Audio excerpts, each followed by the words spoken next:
A continuación, Hablando nos entendemos.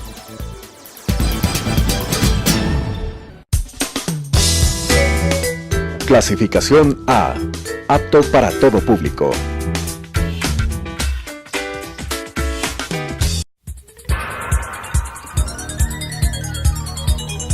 Las opiniones vertidas en este espacio por la producción y dirección del programa son de exclusiva responsabilidad de sus autores y de quienes intervienen en ellos.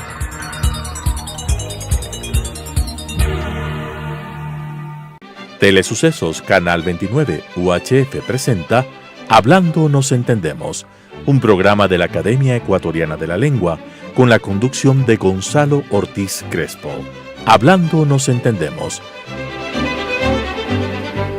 Hoy es el día oficial de la presentación de mi libro, la biografía del Cardenal de la Torre, que se titula Su Eminencia, el Cardenal Carlos María de la Torre y el Ecuador de su tiempo. Esto va a ser en contados minutos después de este programa. Aunque ya les dije algo sobre ese libro en el programa anterior, hoy quiero extenderme un poquito más en el comentario. Después de todo, ha sido un año entero de trabajo el publicar este libro. Pero antes, claro, vamos a tener alguna reflexión sobre la lengua, alguna noticia sobre la lengua y luego volveremos sobre lo del libro. Arrancamos. Noticias de la lengua y la cultura. En el anterior programa, si lo recuerdan, los que lo hayan visto, tratamos de los días de los nombres de los meses del año. Y quedamos por tratar en otra ocasión de los días de la semana. Bueno, investigué al respecto y vamos a hablar de dónde vienen los nombres de los días de la semana. Es mucho más fácil que lo de los nombres de los meses, porque básicamente se refieren a los dioses, en realidad a los planetas que reconocían los romanos en esa época. 8 planetas, tenían 8 días de la semana, 8 días, la semana tenía 8 días en la época de los romanos, y entonces nombraban a cada día de la semana con el nombre de uno de los planetas. Estos planetas a su vez tenían los nombres de los dioses que eran de la mitología griega que compartían luego los romanos. Los romanos fueron una herencia, digamos, de la civilización griega, esta helenística, como se llamaba, esta área de influencia que tuvo Grecia, y los romanos lo adaptaron a su propio idioma y a sus costumbres, pero con esta base en Grecia. Entonces, este conjunto de dioses, este elenco divino griego, adaptado por los romanos, es lo que dio el nombre a los días. Helios, Selene, Aries, Hermes, Zeus, Afrodita, eran los nombres griegos que pasaron a ser Helios o el Sol, la Luna, que después también se llamó Diana, Marte, Mercurio, Júpiter, Venus y Saturno. Entonces la similitud cacofónica con los días de la semana es evidente, ¿no es cierto? En la mayoría de los casos. De Luna vino lunes, de Marte, del dios de la guerra, martes.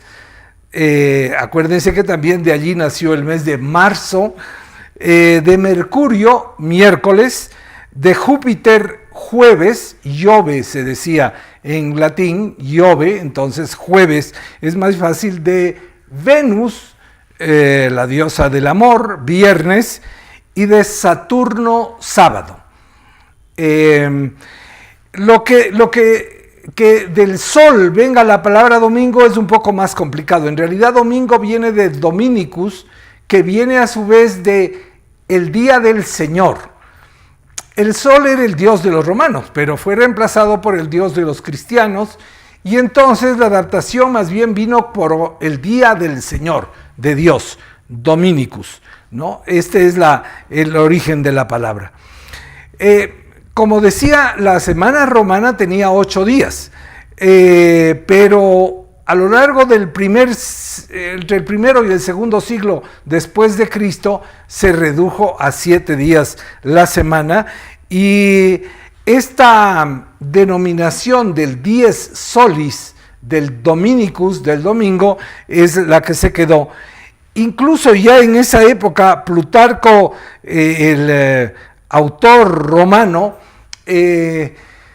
se preocupaba del tema y tiene incluso un artículo que dice por qué los 8 días de la semana no siguen el orden que tienen los planetas que vemos en el cielo, y se preguntaba por qué había venido ese orden. O sea que ya entonces, hace 2000 años, se preocupaban también del tema de los nombres de los días de la semana y de dónde venían esos y el orden que se les había dado. Bueno, eso es lo que sucedió, y en nuestras lenguas, sobre todo las lenguas latinas, los días de la semana se parecen mucho a lo que los romanos pusieron para ellos. Pero también en las lenguas, por ejemplo en el inglés, Monday, el día lunes, también es un día dedicado a la luna. Mon y moon precisamente vienen de la misma raíz. No todas las palabras, pero algunas sí vienen. Y Sunday obviamente es el día del sol, ¿no? El domingo. Así que estas cosas tan originales respecto de los días de la semana, pues nos pueden hacer entender mejor y reflexionar que cuando decimos estos días, venimos de una tradición muy antigua de nombrar el tiempo, los meses, los días, las horas con las que medimos nuestra vida. Vengo en un momento con el comentario. La vida de la academia. Bueno, como les dije, hoy en un momento se va a presentar este libro en un acto que se va a celebrar en el Centro de Convenciones de Eugenio Espejo, detrás de la maternidad Isidro Ayora, en el antiguo Hospital Eugenio Espejo, que fue convertido en centro de convenciones ya en la época de Paco Moncayo, hace algunos años. Allí va a ser el acto de presentación de este libro. Les contaba que me tocó trabajar en el libro casi un año. Les cuento que fue un pedido de 2 obispos, Monseñor José Mario Ruiz y Monseñor Nelson Herrera, quienes me plantearon que escribiera esta biografía. Les confieso que al comienzo no tenía tanto interés en trabajar sobre este tema, pero la insistencia de los obispos me llevó a empezar a leer y a enterarme, aunque yo le había conocido personalmente al cardenal de la Torre.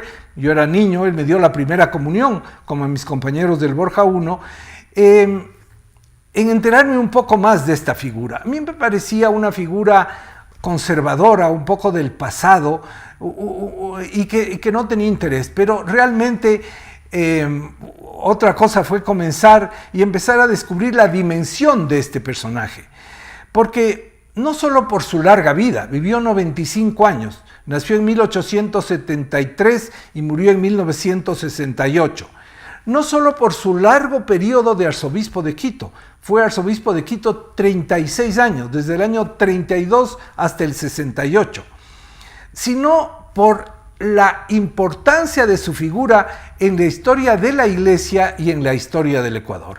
Así que al escribir este libro, lo que me propuse es no solo contar la biografía del cardenal, sino también el impacto que él tenía en el Ecuador de su tiempo, en la Iglesia de su tiempo y por tanto en el Ecuador. Recuerden que la Iglesia era mucho más importante desde el punto de vista social, desde el punto de vista político en ese periodo de lo que es ahora, ¿no? No solo por la secularización generalizada de la vida social, sino también porque ya no es tan masiva la presencia del catolicismo entre la población ecuatoriana. Seguimos diciendo, el 80-85% de los ecuatorianos seguimos diciéndonos católicos, pero de los que van a misa, de los que practican, pues la proporción es mucho menor a lo que era en ese tiempo. Entonces, ¿por qué escribir la vida de un sacerdote, de un obispo, de un arzobispo y un cardenal? por la importancia de la figura, pero también por mi amor a la historia. Es decir, era otra manera de entrar a un siglo que por ser tan reciente es poco estudiado. Antes, en los 70, en los 80 del siglo pasado, estudiábamos el siglo XIX y el siglo XVIII, pero ahora ya nos toca estudiar el siglo XX y se ha hecho poca historia sobre el siglo XX. Así que esta es mi manera de aportar, digamos, a la historia del Ecuador a través de un personaje. Es como ver la historia de la iglesia y la historia del Ecuador a través de este personaje que fue el Cardenal de la Torre. Este personaje tuvo una importancia tan grande por su influencia política, a veces se decía que era el jefe del Partido Conservador, y por el hecho de ser un signo como del paso de esa iglesia tan tradicional a la iglesia posterior al Concilio Vaticano. El propio Cardenal de la Torre asistió a la primera de las sesiones del Concilio Vaticano, ya no asistió a las demás, aunque estaba vivo en Quito, había sufrido un derrame cerebral que le incapacitó momentáneamente, incluso en su movilidad. Luego él pudo volver a caminar, participaba en varias ceremonias, podía escribir, estaba lúcido, leía. La única dificultad que tuvo es una dificultad al hablar. Se le enredaba un poco la lengua, eso es a veces una de las consecuencias de un derrame cerebral. No quedó inmovilizado, incapacitado, ya digo que caminaba muy bien y demás, pero sí tenía una dificultad de hablar, lo que significaba que asistía a las ceremonias, pero asistía a ellas, no las ejecutaba él o dejaba que sus ayudantes fueran los que leyeran el Evangelio, los que hicieran las oraciones, en esa época en latín todavía. La reforma del concilio no había llegado aún para pasar a la lengua vernácula. Como ven, les dije la semana pasada, es un libro muy ancho, muy grande, es un verdadero ladrillo, porque es un libro en gran formato, A4, que tiene 716 páginas. Y es que no podía ser menos, porque si es que intentaba hacer una biografía completa y además describir el Ecuador del siglo XX, hasta el 68 que muere, tenía que darle algún espacio a los diferentes temas. Además, en el libro introduzco cuadros y recuadros. Cuadros, por ejemplo, me fijo en los obispos en la década de los 20. ¿Quiénes eran? Entonces hago un cuadro para no estar hablando de cada uno y resumirlo, de Quito, de Guayaquil, de Cuenca, de Riobamba, de Loja, en fin, los diferentes obispos. En los 20, en los 30, en los 40, en los 50, entonces hay que hacer cuadros en diferentes momentos de los diferentes obispos del Ecuador. Al comienzo eran muy pocos, las diócesis también eran pequeñas, luego se van dividiendo, eran grandes las diócesis y eran pocas, no pequeñas, sino pocas en número. Luego se van dividiendo y empiezan a aparecer otras diócesis y por tanto hay más número de obispos. Por otro lado, además de estos cuadros, también tengo recuadros. Cuando hay algún tema que no es exactamente de la vida del cardenal, pero que tiene importancia en la historia de la iglesia, sobre todo en la historia del Ecuador también, hago un recuadro. Por ejemplo, la Guerra de los 4 días. No es que el cardenal, entonces todavía no siquiera era arzobispo de Quito, justo llegó poco después de la Guerra de los 4 días a hacerse cargo de la arquidiócesis, pero había que decir, es decir, es una cosa tan importante para el Ecuador y para la ciudad de Quito, que había que hacer un recuadro sobre la Guerra de los 4 días. También hay un recuadro, por ejemplo, sobre la Guerra del 41, la invasión peruana y la derrota del Ecuador. Y esta es importante y tiene mucho que ver con la vida del cardenal, porque de la Torre fue el que curó la herida hasta cierto punto, el que hizo el mayor trabajo de hablar a la gente después de esta vergonzosa derrota del Ecuador frente al Perú, la falta de preparación del ejército, la falta de decisión del gobierno.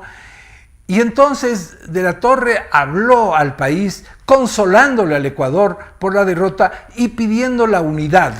Se convirtió en una especie de gran apóstol de la unidad del Ecuador. Decía que la unidad es lo único que nos puede hacer sobrevivir a esta catástrofe y además apuntar hacia el futuro. La unidad, la unidad, la unidad. Él repetía constantemente, se dedicó a predicar sobre eso, hizo una gira por el país hablando sobre el tema y fue tal el impacto que tuvo el cardenal sobre la gente que fue reconocido públicamente.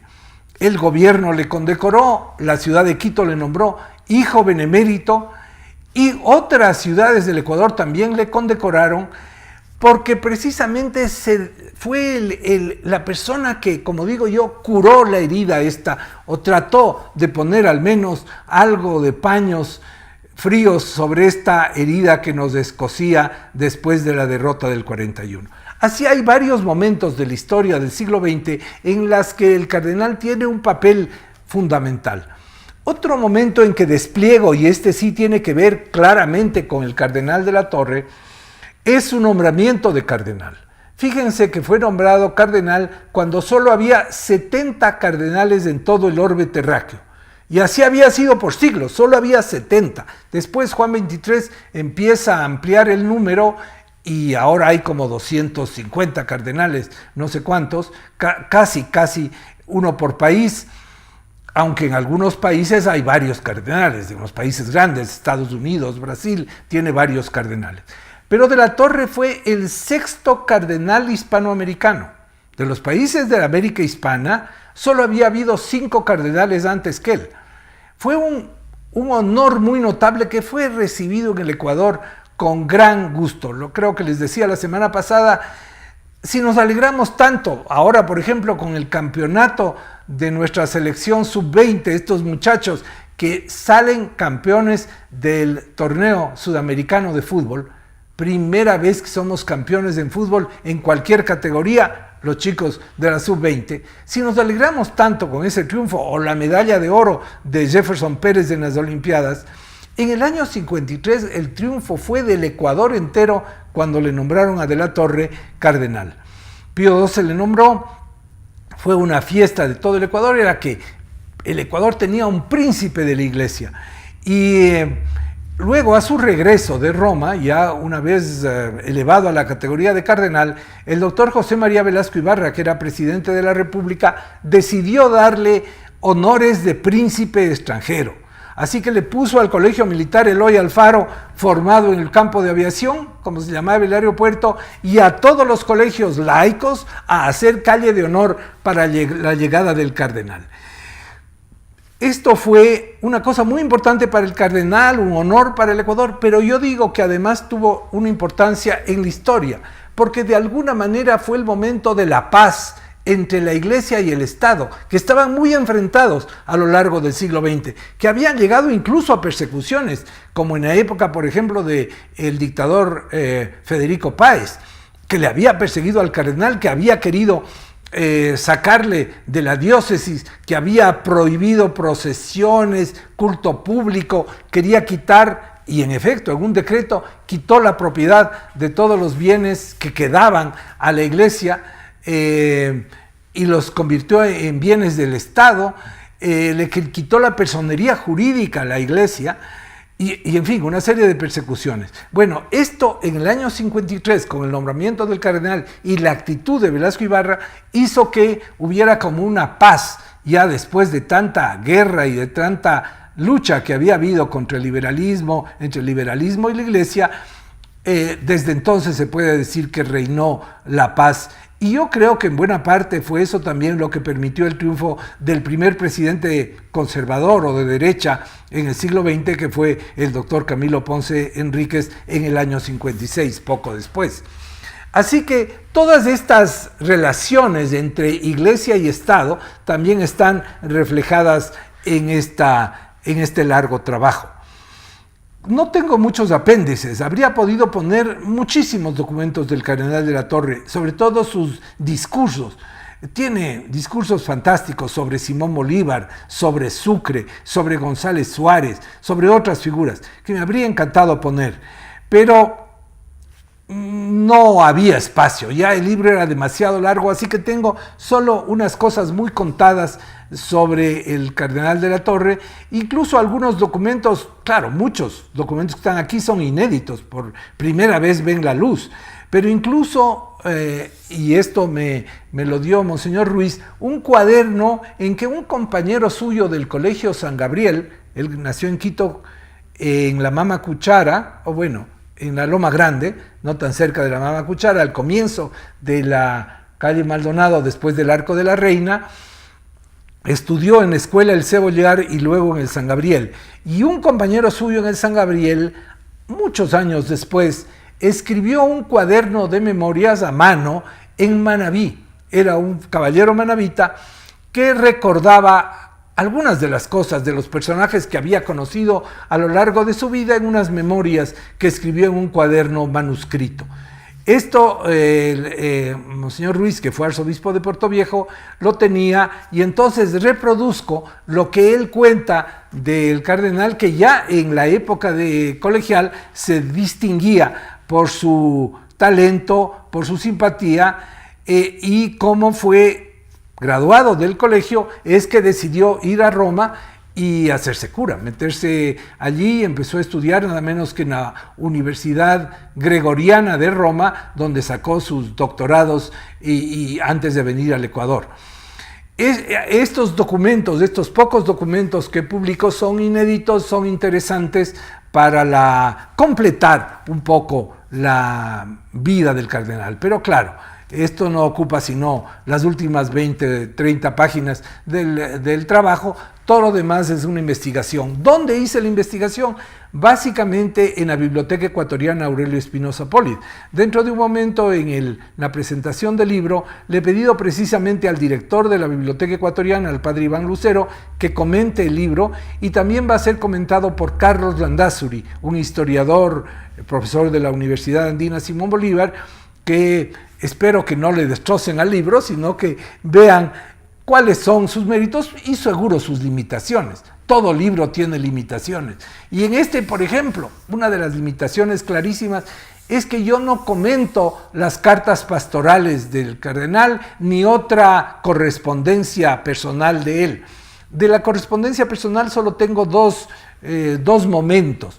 Las cartas que le escribió a Monseñor José Mario Ruiz cuando él era seminarista y luego sacerdote en Roma, porque Ruiz también fue a estudiar en Roma, mandado por el cardenal, y entonces le escribía casi unas cartas como del padre al hijo, que le da consejos en su vida estudiantil, en lo que tiene que hacer. Cuando Ruiz le pide permiso para que en las vacaciones, por ejemplo, irse a estudiar inglés en Londres, le hace reflexionar que tal vez esté exagerando, que debería más bien tomarse unas vacaciones más tranquilas y no irse a estudiar, pero finalmente le da el permiso y Ruiz va a Londres a estudiar. Esas pocas cartas dedico una parte de un capítulo, y también otras cartas a otro estudiante.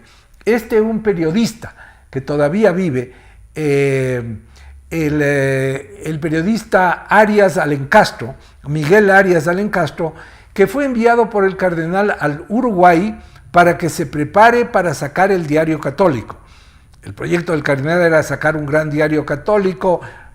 La primera compañía que se hizo en los 50 quebró, luego se hizo otra compañía que tampoco le fue bien, y una tercera compañía que le encargó a Carlos Mario Crespo salió adelante, y fue el diario El Tiempo, que tenía una buena parte del capital de la curia. El otro que puso mucho dinero fue Germán Grijalva. Salió adelante el diario El Tiempo. Pues bien, a Miguel Arias le mandó a que se prepare, y luego él fue jefe de redacción del diario El Tiempo. Las dos muestran que el cardenal se preocupaba mucho de la formación de la gente que iba a servir, la formación de los sacerdotes, o en este caso de los laicos que iban a servir a la iglesia. Aparte de esto, no trato de ninguna otra carta del cardenal, ni de sus cartas pastorales, que a lo largo de su vida, ya se imaginarán, habiendo sido obispo de Loja, de Riobamba, de Guayaquil y luego arzobispo de Quito, tiene centenares, decenas de cartas pastorales que habría podido ponerme a comentar, pero ahí habría sido otro tomo más además de este. Esto es lo que les quería comentar porque me parece interesante que, siendo el presentador de este programa, entrevistando a otras personas sobre su libro, también valía la pena que, siendo mi obra, les comentara un poco más ampliamente sobre ella. Les quiero contar que la obra está a la venta ya en las principales librerías. Está en Rayuela, está en la Librería Española, está en la LNS, en la Prensa Católica. Creo que en un par de días más estará en Mr. Books, que es la red más importante de librerías del Ecuador, que también me han pedido para venderla. Así que, bueno, con esto comentado lo que me parecía interesante para ustedes sobre esta nueva obra. Uno diría, uno no sabe cuando uno se propone escribir de historia qué es lo que va a salir. De este libro no tenía idea de que iba a salir un libro tan grande y a ratos quería resumirlo un poco más, pero finalmente dije no, tiene que ser así por la dimensión del personaje y la dimensión del tiempo que estoy estudiando, que es del siglo XX. Lo trabajé prácticamente de 7 de la mañana a 11 de la noche todos los días, con una constancia muy grande, solo interrumpida para hacer este programa y muy pocas cosas más. Asistir a temas de la Academia Ecuatoriana de la Lengua y a muy poco más. Así que bueno, les ofrezco este fruto de mi trabajo del año pasado y ahora ya estoy empeñado en nuevos proyectos. Hasta la próxima semana. Háganme el favor de ser felices. Las opiniones vertidas en este espacio por la producción y dirección del programa son de exclusiva responsabilidad de sus autores y de quienes intervienen en ellos.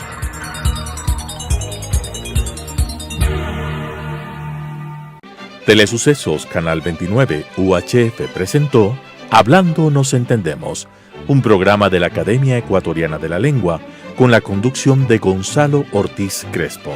Hablando nos entendemos,